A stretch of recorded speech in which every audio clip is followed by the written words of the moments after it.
ಚಿಕ್ಕಮಗಳೂರು ನಗರದ housing board ನಿವಾಸಿಯೊಬ್ಬರು September 27ರಂದು ನಾಪತ್ತೆಯಾಗಿದ್ದು, ಇಂದು housing board ಬಳಿ ಇರುವ ಕೆರೆಯಲ್ಲಿ ಮೃತದೇಹ ಪತ್ತೆಯಾಗಿದ್ದು ಹಲವು ಅನುಮಾನಗಳಿಗೆ ಕಾರಣವಾಗಿದೆ.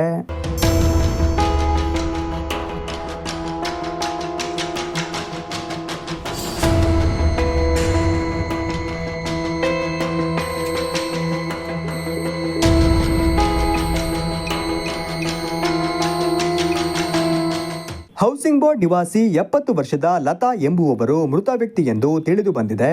ಇವರು ಕಾಣೆಯಾಗಿದ್ದಾರೆ ಎಂದು ಅವರ ಕುಟುಂಬದವರು ಮಹಿಳಾ ಪೊಲೀಸ್ ಠಾಣೆಯಲ್ಲಿ ದೂರು ನೀಡಿದ್ದರು.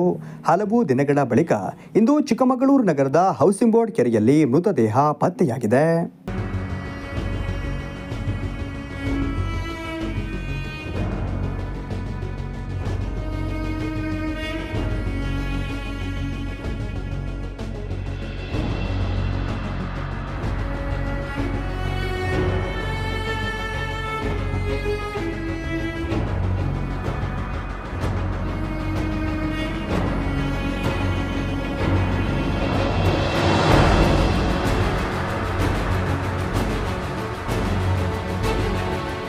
ಸ್ಥಳಕ್ಕೆ ನಗರ ಪೊಲೀಸ್ ಠಾಣೆಯ ಪೊಲೀಸರು, ಅಗ್ನಿಶಾಮಕ ದಳ ಸಿಬ್ಬಂದಿ ವರ್ಗ ಹಾಗೂ ಶ್ರೀಕೃಷ್ಣ ಆಂಬ್ಯುಲೆನ್ಸ್ ತಂಡ ಆಗಮಿಸಿ ಕೆರೆಯಲ್ಲಿ ತೇಲುತ್ತಿದ್ದ ಮೃತದೇಹವನ್ನು ಬೋಟ್ ಸಹಾಯದಿಂದ ಹೊರಕ್ಕೆ ತಂದು ಚಿಕ್ಕಮಗಳೂರು ಜಿಲ್ಲಾಸ್ಪತ್ರೆಯ ಶವಾಗಾರದಲ್ಲಿ ಮರಣೋತ್ತರ ಪರೀಕ್ಷೆ ನಡೆಸಲಾಯಿತು.